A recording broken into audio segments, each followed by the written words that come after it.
Sick ass name. And here we go. Hello, Mr. Hello BBD. there. Hello there, Mr. BBD. Dare we say today's chant, boys and girls, Ogunbowale. Ogunbowale. Arike. Ogunbowale! Arike? Holy shit, America. How are you? Welcome back to the Sack on a Man Up Monday. That is the redoubtable one himself, Thomas James, with a highly questionable ones. RJ Miliaccio coming to you live from the Sack. It is borderline sweltering. The rain cooled things off a bit. But not enough. It sucks out Not here. enough. It's not as bad as the other night, but it's not cool. It's a mug fest. Yeah, it's not as bad, but it's not good. But you know what? We're here. It's Man Up Monday is what we do. Segment one, all things Muggy Monday. WNBA. WNBA All-Star recap. Hey, wow, we actually got an All-Star game that actually was exciting to watch. Holy shit. And as usual, it was the women. All you NBAers ought to be ashamed of yourselves after watching that. You all ought to be ashamed of yourselves. That was must-see. There was not one dunk in that game, and that was must-see TV. Dude. Okay, that was just, I'm telling you right now, and Ogunbowale was just the first of what happened. There was so much in that. So much in that game. So many storylines. Everything was great. Everything. And just watching the coach of this Olympic team with talk about egg on your face. This is good. This is Bill Belichickian in terms of egg on your face, like when Brady won the Super Bowl in Tampa. After that donkey said he was done. This is Dude, let's this not is go right negative along. first. Let's talk about the beauty of it first. Well, the beauty Because of there was so much more beauty. The beauty of it for me was watching her eat shit. Oh my God. That was the beauty of it for me. Watching Caitlin Clark set a rookie record with 10 dimes. Watching what's her nuts there, fucking Angel Reese with a double off the bench. Watching this Ogunbowale light up her guards like it was no fucking business. You better hope there isn't a guard like that out there in the Olympics, because Kelsey Plum and Tiana, old fossil fart Taurasi, and everything, you got nobody. Dude, Kelsey Mitchell and Alicia Gray also were in double figures. They had no answer. They had a field day. They had against no the answer guards. for their guards. Whether it was all that scoring or Clark's passing, they could do nothing about it. And by the way, that was with, what's their nuts there, Brianna Stewart getting 31 and Asia Wilson getting 22. They both had double-doubles, and it didn't matter. Mm-hmm. It didn't matter, because the one thing has always been true in basketball is guard play wins. It's like pitching in baseball. It's like defense in football. It's like a goalie in hockey. Okay? The backcourt play is everything in a big game. Everything. And the WNBA All-Stars have the better backcourt. Not had, have. Okay, which begs the question: what the fuck was this coach and this committee doing? Yeah, but that's pretty crazy to think about because all we've ever heard about was Sabrina Ionescu and Kelsey Plum. Slow and slower. Yeah, when you see them against all those other guys. And what I mean by that is those two don't guard a lick. And I love both of them, but defensively they both suck. They flat out fucking suck. I got news for you. If they run into a team with a backcourt that can play, they could be in trouble. They could be in real trouble. Yeah. They better hope they have no semblance of a front court, because. Dude, but the real thing I wanted to talk about before we get to that stuff is just the credit you have to give the WNBA, all those players, for the show they put on.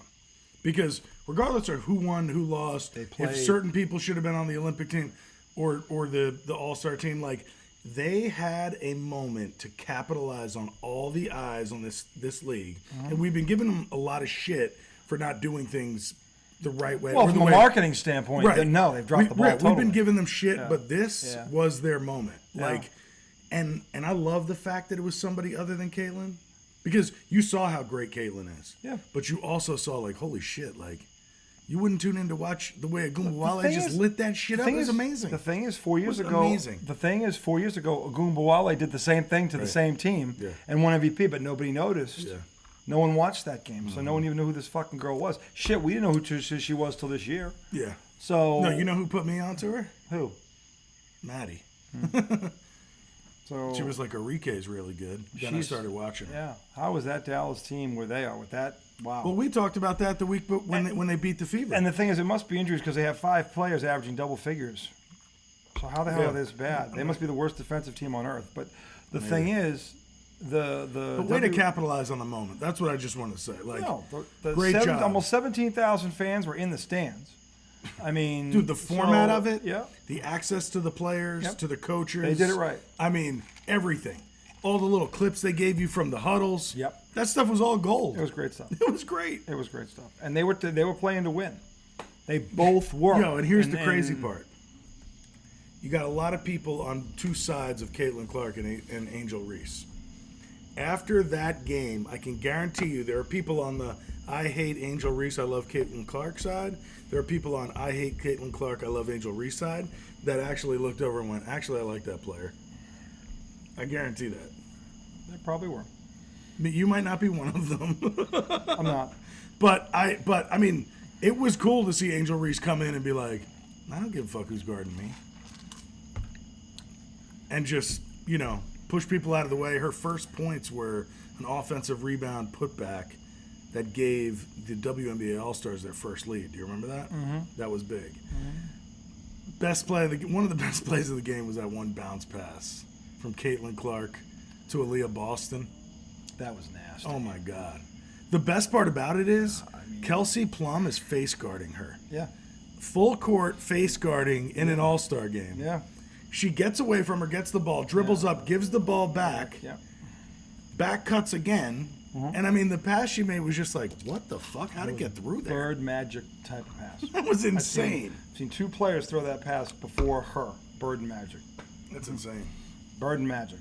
Literally. I can show you. I can pull up the tapes and show you when they did it. Okay? Because those people don't make passes like that. They just don't. Is she that strong? Is her she technique is. that good? Like, the passes she throws are always just... A point guard is probably the closest thing to a quarterback in the NFL. Because if you saw, and that wasn't the only dime she threw, okay? In fact, she joked. Oh, she was like... She joked with Sue Bird that she was going to break her record, which she almost did in her first game. She missed it by 1 assist. That record's not safe. She was throwing more dimes than the sprint lady. Point is... The only reason she didn't break it was because she wanted Enrique caught fire, and they were like, let's let her. In fact, just cook. she refused to check herself back into the game. Yeah. This is what kind of player Caitlin Clark is. She could have gone back in and went, no, this girl's hot. Let her stayed on the side, told the coach she didn't want to go back in. When was the last time you saw a player do that for another player? I mean, not on the same team. So the thing is, look, there's a lot of things there, but her passing, she dominated that game without taking a shot. That's Magic and Bird and Jason Kidd, okay? Stockton, guys like that. That's what she can do. And for all the donkeys out there going, she only had 4 points. I'm like, yeah, and she had 10 assists. She dominated that game without taking a shot, and people kept. And these were dying like the one where she came free on the 2-on-1, Wnba and then hit the bounce pass to Angel for the layup. Like that was pretty. The one she caught in the left wing and she threw it and threw the touchdown to John hit the goal right over Jones. I mean, do you understand how hard a pass that is to throw? I mean, she made it look easy. I think it's safe to say the bounce pass to Aaliyah Boston and that full court over the top rainbow. I would say 90% of the NBA can't make that. Can't make that pass. Neither one of them. I would agree with that because the guys that can make that pass don't play anymore. Number one, the way they look for it. Most of these. I'll tell you right now though, if the NBA players were watching, they could have taken a few things from that kid. So as a passer. So the thing is, she's proven she's as good a passer as she is a shooter. Because on a night when her shot's not falling, she'll get 10 dimes. She's been a better passer than shooter all season, actually. Yeah, and the thing is, but the defenses are designed to not let her get off. So what is she doing? She's like, fine, I'm a point guard. I'll whip your ass with my passing. And she's done it. She's done it and made that coach look like an idiot. And by the way, the international game is totally different. Really? I can news for you. The best team that the Olympic team's going to face is the one that just beat them. No doubt. Not even close. There will not be another team out there that can do what that team did to them. No way. That's what Andrea Carter said today. Yeah. If both of those teams were in the Olympics, it'd be gold and silver. Yeah, they'd be in the gold medal game. So again, look, to his point about they nailed it. It's not just that the players showed up. Yeah. Both sides. Nobody's going to tell me Brianna Stewart wasn't taking 31 and 10. She was playing. Okay, and so was Asia Wilson. She was playing. So don't give me this shit. Kelsey Plum was D'ing people up 94 feet to no avail, but at least she was trying. They were all trying. When was the last time you saw that in the NBA All-Star game? You fucking haven't seen that since Kobe Bryant. Kobe Bryant was the last fucking guy to do that. It all went away after he retired. Okay? So I give him credit. I always give Kobe credit for that. He was a competitor. They were just showing one. I don't know what year it was from. I saw it on Twitter. Somebody posted it. It was Kobe going back and forth with Steph Marbury. Do you remember that? I didn't remember Stephon it. Marbury. And it was just like 3, 3, 2, 3. Like they went back went and at forth. each other. And that was when Marbury was on the Nets. I didn't even remember him. That's when, that was after the Timberwolves. So, no, look, this is what the NBA is missing and what the WNBA has figured out. So, the thing is, they put on a great show. Fuck yeah. And I'm happy that Caitlin Clark, if she's not on this team, she gets almost a month off. She's going back till the 16th of August. If anyone needs to put their feet up right now, it's Caitlin fucking Clark. She has carried the weight of the world on her shoulders for pretty much a year and a half. She really has when you think about it. And she has delivered every fucking time. So Yeah, she's a beast. She's a beast. So, and if you look Dude, at her media yeah, persona, she vet. is fucking smart. she's a 12-year Yeah. vet. I keep Yeah. saying it. That's no Yeah. rookie talking.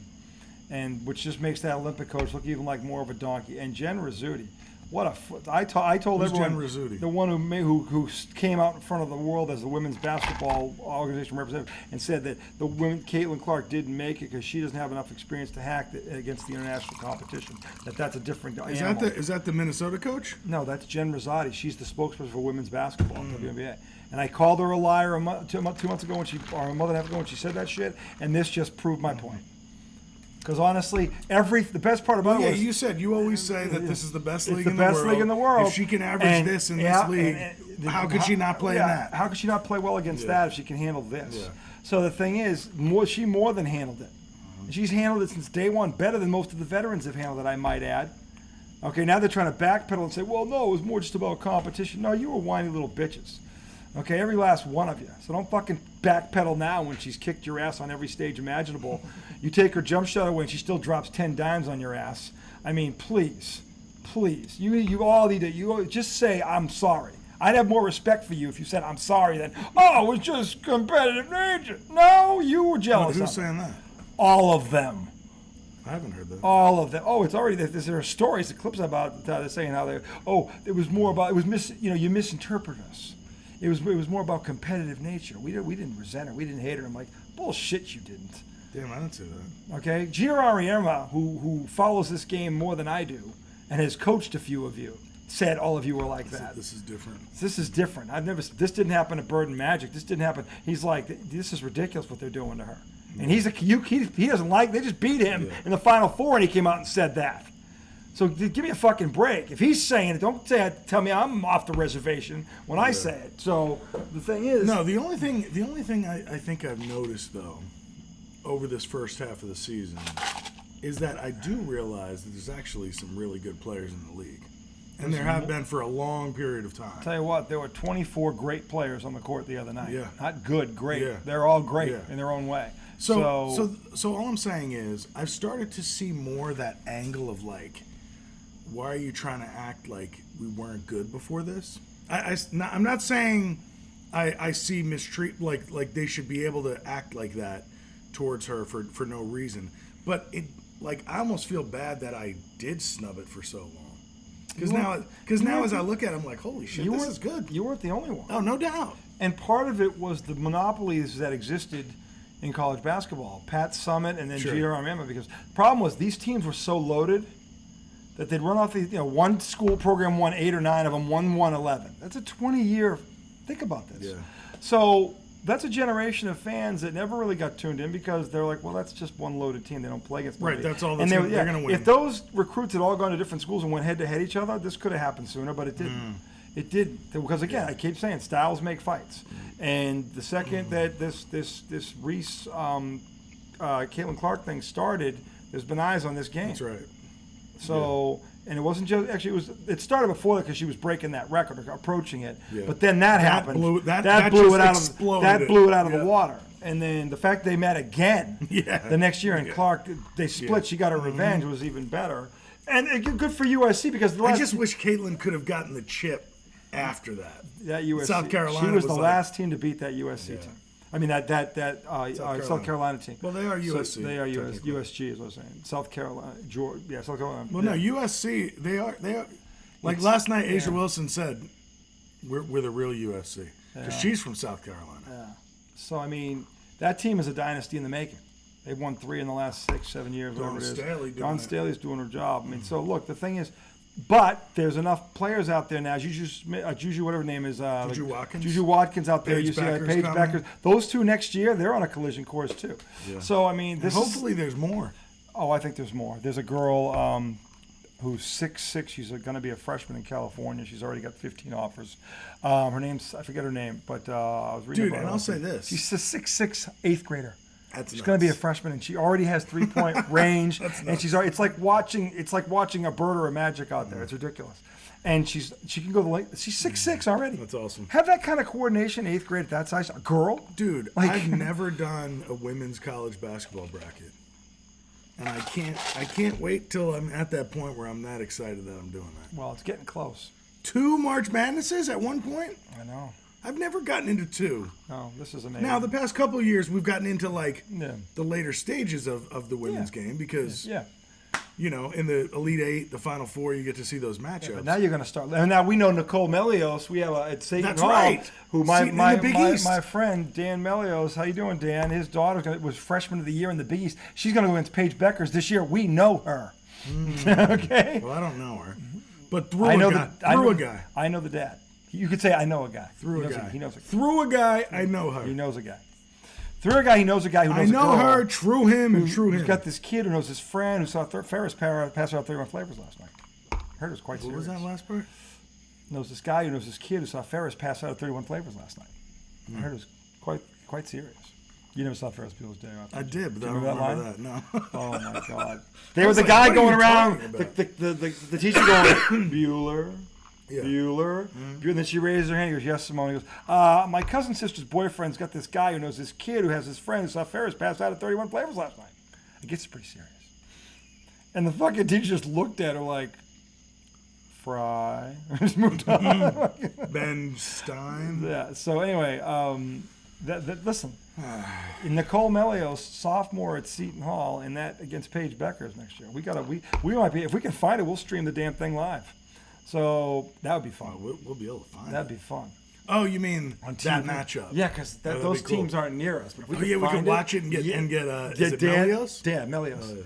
They tune in like we're doing the game. I mean, she was freshman of the year in the Big East, averaged 13 points a game. Point guard, by the way, who can pass. I think she was 5 or 6 dimes. I looked up her stats. I forget it was 5 or 6 dimes. So yeah, she's just going to be a sophomore. More dimes than that sprint lady. Yeah, quite a few. Dude. Quite a few. Speaking of dimes, and I don't mean to change the subject, but have you seen any video of Tyler Kolek, the point guard for the Knicks? Not White yet. guy, lefty from Marquette, Shaka guy. The kid who plays defense. Well, he's an assist man. Hey, the point guard. He is like the female or the male Caitlin Clark right now. Like he's in summer league, just dime central. Dime. I'm sorry. Do you have? He's supposed to be Can Brunson. you break a dollar? Do you have a dime? Dime. I don't want a quarter. Give me a dime. I want a dime. He dimes. He 10 dimes. He's a lefty. He's tough. You'd like him. I'd love him. You'd like him. Tell me he's 6'4", and I'll be like, holy fuck. He's 6'3". Damn.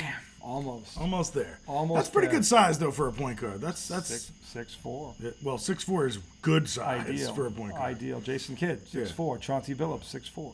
So, yeah. Drew Holiday. Dennis Johnson, 6'4". So, I mean, yeah. There's Charles a lot of Barkley, 6'4". He a freak. That boy a freak. Oh, I remember Charles Barkley was like he was listed at 6'7", but everybody's like, oh no, he's 6'6", and then somebody else I've is like stood next- he's 6'5". He's I've- only 6'4". I've stood next to Charles Barkley at a Celtics game. Okay? We're the same exact height. He is Really? not- 6'4"? He's same exact height as me. So that man played Literally. way bigger. I've walked right by him we had courtside tickets, and I walked right by him. He was on the side of the bench. I walked right behind him, and he was standing up talking to the trainer. And I just stopped like we're the same fucking height. RJ was actually on a 6-inch block at the time. I was on the parquet floor. Motherfucker. Oh, the parquet. Parquet. It was in Boston. Wow. It was in Boston when he was a Sixer. So anyway, You had floor seats? my father got him through work, and it was Bird versus Barkley. Okay, Mr. Parquet. I played on it. You 1990. told me. So anyway, yeah. But anyway, the point is this: WNBA. Wow, this second half of the season, I can't wait. fucking wait. Yeah, I'm almost mad it's gone for I 3 hate that weeks. it's gone for a I'm month. like, it's gone for a month. I'm like, what the fuck? I mean, this is getting good. I'm Now like, look. shit. Now here's the other thing. if Caitlin was on the All-Star, on the Olympic team, it'd be okay. Yeah, we don't have the. Now, however, I am interested. I am going to definitely watch them. Oh yeah, They'll probably be better than the men's. They'll roll. Because the men right now don't look great. Steve Kerr, how does Jason Tatum play 14 minutes? How does the best one-on-one player on planet Earth play 14 minutes? By the way, if you looked at these starting lineups today against Germany, which they escaped 92-88, and everybody's singing LaFraud's praises, I'm like, why is Jason Tatum playing only 14 minutes? They have no one. Who's eating the minutes up? LeBron? LeBron and Steph Curry and Devin Booker, and I'm like, what are you doing? Steve Kerr's you can tell. He's all Western Conference. Coming off a championship? He's all Western Conference. They're the three guys I just named. Anthony Edwards, Western Conference. The four of them. Tatum played 14 minutes today, and he wasn't injured. He hasn't played, and he hasn't. Again, he's averaging. This is his first Olympic team. No, it's his second. He won with Durant 4 years ago. He won the gold? Yeah, him and Durant were the two best players on the team. Yeah. In fact, many argued he was better 4 years ago. So this is bullshit by Steve Kerr. And it serves him right, because if he played Tatum more, these games wouldn't be this fucking close. I'll tell you that now. I agree with that. I mean, if you look at the fucking lineup, this is embarrassing. You want to talk about embarrassment? You thought the other night was embarrassing? Well, you know what's worse about tonight? They were coming off the other night. You thought they'd come out and they'd read these guys an asshole, but not these donkeys. No. No, they had a tough time with Germany. Tough time with Germany. So, where's the fucking... I have the picture right here. For anyone who gives a shit, the Miami Heat beat the Memphis Grizzlies to win the NBA Summer League championship that no one gives a shit about. Nope. Plus, Miami has legitimate second-year players on their team, like here was Jaime Jaquez. Jaime Jaquez. He's playing in the summer league. Here was the German lineup starting five today. This is how bad this is. Dennis Schroeder, you've heard of him, a journeyman, Celtics, Lakers. Andre Obst, never heard of him. Franz Wagner, he's a legit player. He's good. Is he really from Germany? Yeah. The kid on Orlando? Daniel Tice, Celtics 10th man. And Johannes Voigtman. This is the starting five. Starting five for America: Steph Curry, Jrue Holiday, Devin Booker. Why is Devin Booker playing the three? I don't know. LeBron James and Joel Embiid. Just right there, what do you think that score should have been? Just with those 5-on-5. That should have been a 40-point drubbing right there. But not these idiots, and maybe the coaching is to blame. And I hope Kerr has a plan here beyond just give it to LeBron and get out of the way, because that's not going to fly anymore. He may barely escape these teams, but he ain't going to beat any of these heavyweights like that. So you better start getting Mr. Tatum involved. And I know he came off a finals thing, and maybe you want to get a little bit of rest. I don't know. Maybe you're saving him for the Olympics. Okay, fine, I can buy that. But that son of a bitch should be starting in game one. And if he's not... I'd be shocked if that's what he's doing. Yeah, of course, because Kerr's an asshole. Kerr's an asshole. I agree with you, but I also don't know what I would do. Let me explain something to you. The five players that started ahead of him today, Steph Curry better than, Jrue Holiday better than, Devin Booker better than, LeBron James better than, Joel Embiid better than. No, but I all five. I completely agree with you. I'm just asking, if you were to do it, what would your lineup be? Not obviously, you could replace any of them with Tatum, but who would your full lineup be? I would start Anthony Davis at the 5. I'd start Tatum at the 4. Okay, I'd probably start LeBron at the 3, Curry at the 2, and then either Jrue Holiday, Jrue Holiday at the 1 is what I'd probably do. Who's the other choice? Derek White. Derek White. Ooh, yeah. That's a good one too. He's actually a better shooter than Holiday. So you could do that. But you could start it, set the tone defensively, and then... Yeah. So I'm like saying, he has the luxury of doing this any way he wants. Okay, but he has yet to use that lineup. He has yet to use that lineup. I haven't seen it once. And to me, that'd be the lineup. I'd start Anthony Davis, Tatum, LeBron, Steph, and Jrue Holiday. Start with that. And then how would you work in Anthony Edwards and Curry? Anthony Edwards. Curry's starting. Curry's starting? He's starting. He's the 2 guard, He's right? the 2 guard, yeah. Then I work in Booker and Edwards. To me, Booker's a 2, not a 3. They're starting. Well, you could work them in at the 2 and the 3, right? You can, I guess, yeah. You got Derek White as the point guard, and then you can, you got Embiid, and who's the other dude you got there? Adebayo. So you can work those guys in that way. But and you don't want to play Embiid big minutes anyway. So he should not be starting. He shouldn't even be playing. Not with his knee. I mean, what happened to them in the playoffs? Well, this is the thing. I mean, look, they went with this team, and I get why they did it. But the point is, like, there's a lineup there that makes sense, and there's one that just doesn't, for reasons like he's talking about, and others ones. But the thing is, Tatum's also, at this point, he's a better defender than LeBron. Okay? I don't want to care about LeBron blocking 6'1" guards from behind. That's not what I'm talking about. He gets beat off the dribble by guys around his size now, too. So, to me, if you're going to play him out there, you got to have Tatum out there with him to help him. And so Anthony Davis gets off the floor a little bit better than Embiid does right now. So I'm just saying. Where would you have LeBron in your starting lineup? Three. Yeah. I'd have Tatum at the 4. Tatum did it the entire playoffs. He's a better rebounder than LeBron. That's the other thing. He's a better rebounder than LeBron already. And LeBron's at his best out in the open floor. If he's playing 3, he can get out in that wing and they can run the break. If he has to play 4, he's got to go down and rebound. He's going to be at the back end of it, which might be why they can't break 100 points. Because if he's starting at the 4 spot, which he has been the entire fucking Olympics, that slows them down. He needs to be on the wing and you don't run. want to slog him down. He should not. He's one of the best finishers ever in the game. He should not be down there as a power forward when he's not a rebounder. You want him driving. You want him getting the outlet on the wing, going full steam from an angle, or and Curry's on it, whatever. But the thing is, when he has to start from under the basket, that's why the defenses are getting back. You're not getting as many easy baskets. Have you watched their games? Yes. That's what's happening? That's been happening. And Tatum is a much better defensive rebounder than LeBron is. Plus, you can have him trail on the break for that 3 on the secondary break if they don't get a dunk, which I'd be shocked. Okay, so the thing is, you have he's a better 3-point shooter than LeBron is, and you have him trailing the break for the kick around on the secondary break if they don't get the initial score. Yeah. So to me, from a coaching standpoint, that makes more sense. Now maybe Curry knows that, and he's just not showing it until the Olympics. Which, if that's the case, fine. I get that because you don't want to tip your hand. You want people seeing that lineup for the first time in the Olympics, and they haven't had a chance to adjust to it. That's smart. If that's his plan, that's smart. You really think he's playing that kind of chess? I have no idea. We're going to find out though. We'll find out in the first game, won't we? I'd be excited if that's the truth. He hits him with the right lineup first. That is the right lineup, whether he wants to admit it or not, because of the reasons because of the reasons I just explained. Tatum is the better rebounder, number 1. LeBron is better in the open floor because you want him to create and have the ball. You have Curry filling one wing, and you have Booker, whoever it is, fucking Jrue Holiday filling the other, whatever it is. If that lineup, both those guys can knock down threes and finish at the rim, and then you have Tatum and Anthony Davis trailing the break as the 4 and the 5. So you have 2 guys that can hit the 3 off a transition. That's a nasty line. They call it the secondary break, where initially you kick it out around, and then those guys that are trailing step into a 3. And if the defense is all sucked into the paint, then they turn out trying to run out to these 2 shooters. That'd be the perfect way to execute this. I have yet to see this lineup. Now maybe he's, like I said, maybe he's got it in his back pocket and he's saving it for the Olympics, because that's the kind of haymaker nobody recovers from. Because now you're in the Olympics, you don't have 3 weeks to get ready for it or a month to get ready for it. Because they've been doing this little exhibition thing for about, not a month, but like 3 weeks now. Okay? Nobody has seen that lineup yet. There's no videotape on it. There's nothing. And in the Olympics, it'll probably be too late. So that's the thing. If that's the case. Yeah. If it's not the case, well, you need to watch IDD, Steve Kerr. That fucking simple. Shit. I don't mind saying it because I can prove this. And anybody who knows basketball will hear this and go, that's actually true. So, because I know what a secondary break is. Most people have never heard of a secondary break.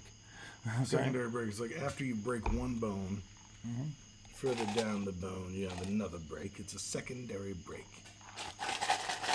Sure. That too. Anyway, that's going to do it for segment 1. We'll come back segment 2. NFL is back. And I've already got a bone to pick with the New England Patriots. Really? Segment 2 coming right up.